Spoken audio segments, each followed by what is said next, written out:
Baru-baru ini pengguna KRL khususnya jalur Green Line Tanah Abang Rangkas Bitung viral. Mereka seolah sepakat jalur ini kusut alias butuh tambahan rangkaian kereta.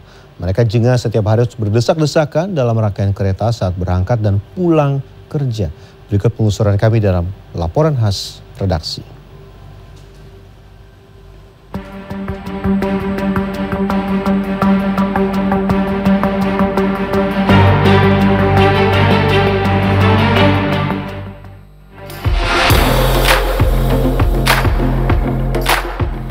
Ribuan langkah kaki berlari kecil di stasiun Tanah Abang, Jakarta Pusat, Senin 10 November.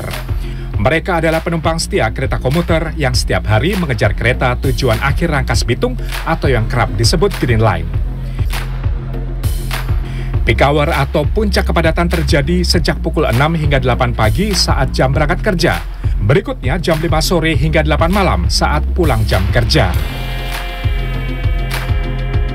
Ekspresi lesu dan letih tergambar pada wajah-wajah para penumpang yang rela berdesak-desakan di KRL untuk sampai ke rumah setelah lelah seharian bekerja.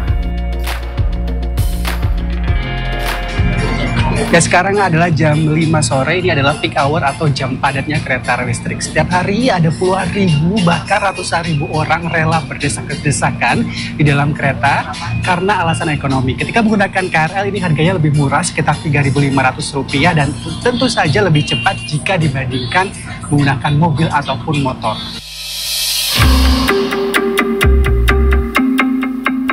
Ada banyak cerita dan peristiwa yang kerap dialami para penumpang selama berdesak-desakan di horornya Green Line Tanah Abang Rangkas Bitung. Bahkan peristiwa viral ini sekaligus menjadi perbincangan hangat di dunia maya.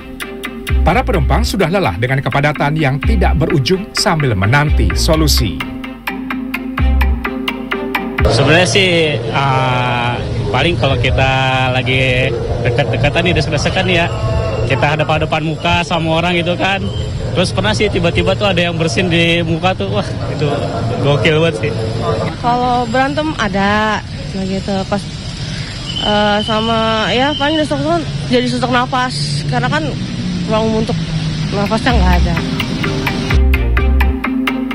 Mereka berharap PT KCI memperbajak rangkaian kereta untuk mengurai kepadatan penumpang di jam-jam sibuk.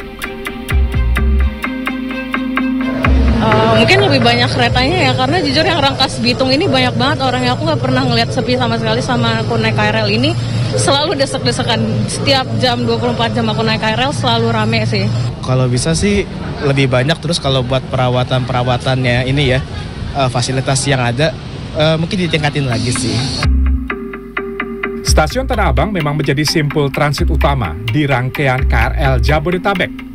PT Kereta Komuter Indonesia memperkirakan 55.000 orang naik KRL dari stasiun Tanah Abang pada hari kerja dan 43.000 di akhir pekan. Sedangkan jumlah penumpang yang transit di stasiun Tanah Abang berkisar 146.000 di hari kerja dan 125.000 di akhir pekan.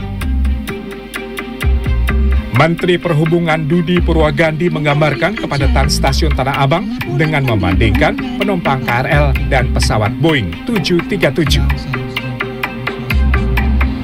Per peron bisa melayani satu rangkaian kereta api dengan 12 gerbong kereta api, Bapak.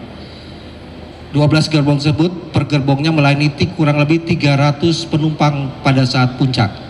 Jadi kalau Bapak bisa bayangkan 300 itu seperti dengan 2 pesawat Boeing 737, Bapak. Desakan masyarakat ternyata direspons Presiden Prabowo Subianto. Ketika meresmikan stasiun Tanah Abang baru 4 November lalu, Presiden berjanji segera menambah 30 rangkaian kereta Jabodetabek. Pemerintah menganggarkan uang 5 triliun rupiah untuk mendatangkan rangkaian kereta produksi dalam negeri dari PT Inka dan sejumlah rangkaian dari pabrikan Cina. Presiden memberi target penambahan rangkaian kereta rampung hingga 1 tahun ke depan.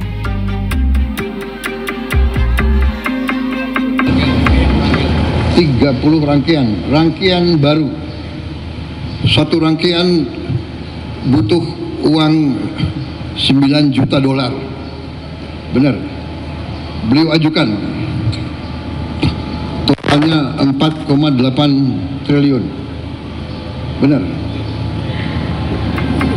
Saya setujui.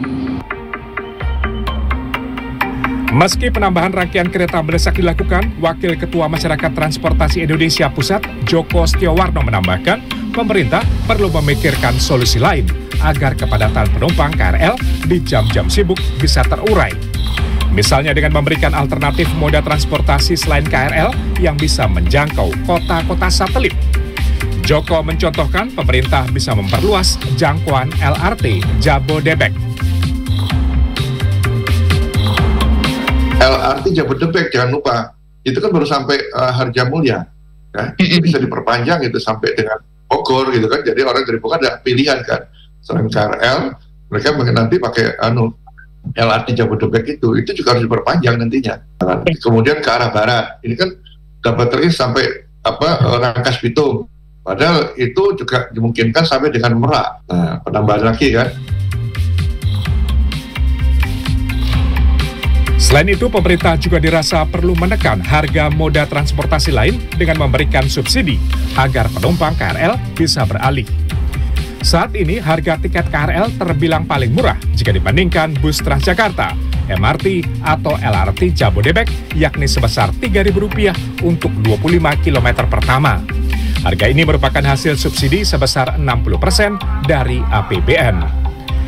Satrio Adi, Fordarto Bimantoro, Jakarta.